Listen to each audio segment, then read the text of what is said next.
an effort to improve and enhance both safety and service on the Central Maryland Light Rail, the MTA will soon begin a 2-month maintenance project which is expected to impact travel on the northern end of the line.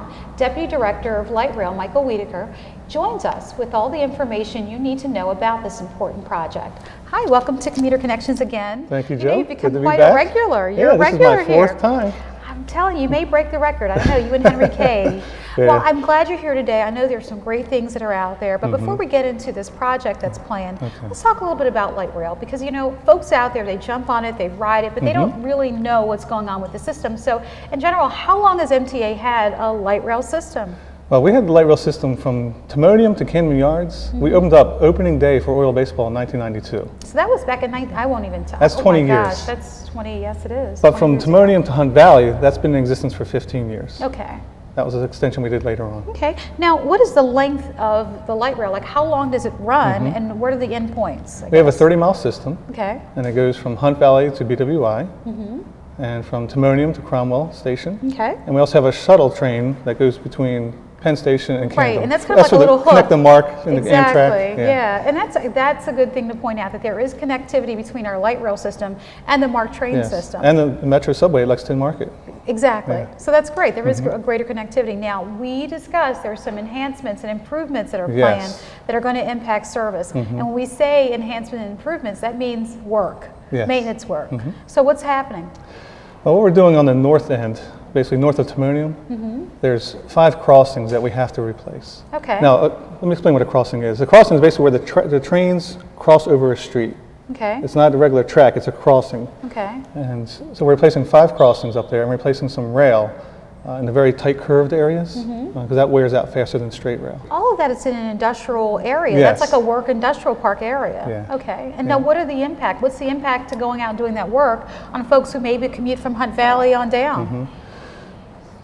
The impact's going to be there's not going to be any light rail service north of Timonium Station. Okay, so essentially patrons have to get off. If you want to access the service or you want to go any further, you have to get off at Timonium Station. Yes, and we'll have shuttle buses running from Timonium to all of the 5 stations north of that, and then back down. So even if, I mean, just so you understand the logistics of how this works out, the trains will stop and start from the Timonium Station location. They'll turn around there. Okay, and then they'll go back throughout the system. That's correct. MTA is then going to provide bus shuttles to take them through the intermittent stations in between. Okay, that's so our headways will remain the same south of Timonium. Right. All that. So the schedule will remain the same south of Timonium. About how many folks would you estimate would be impacted by this? Because it's kind of hard to tell. There are businesses up there. There's a mall there. So really, it's just we don't know at this point. Yeah, not really. I know we carry 28,000 people a day, but I ride the light rail on a regular basis. So not only am I the deputy director, I'm also a patron. A customer, yeah. But it's not nearly 28,000, so I'm not sure from exactly that northern end. Yeah. But it will impact folks, for example, who commute in from Pennsylvania and they have to get on the system. They may need to come in a little further to the Timonium Station. Yeah. Now, is there parking at the Timonium Station where folks can go and park their cars? Timonium Station is one of our biggest parking lots. It has almost 800 parking spaces. So 800 parking spaces for folks who otherwise would have traversed in between that location. So I recommend that anybody who's traveling, coming from the PA or north of Baltimore, if you park at Hunt Valley or Warren Road, just come down to Timonium Road and park there. That's a little better. Yeah. Now, why is it necessary to do these improvements? I mean, what's going on that makes it necessary for us to have to do this work? Okay.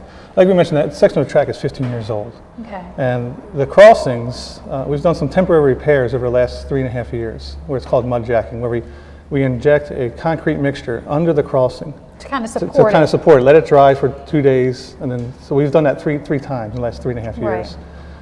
So instead of doing that temporary repair, we decided let's just go ahead and fix it. Exactly. And while we're doing that, we'll replace the curved rail that's wearing out in those sections. Yeah. And so mainly, to some degree, it's safety, it's preventive. Yes. It's a lot of things going on. The reliability and the sustainability of those crossings will be much better after this project. And so how long do we think that this is going to last? Because folks need to know, when is it going to go in effect? Well, we're doing 4 crossings on that rail. It's going to be a 56-day project, almost 2 months.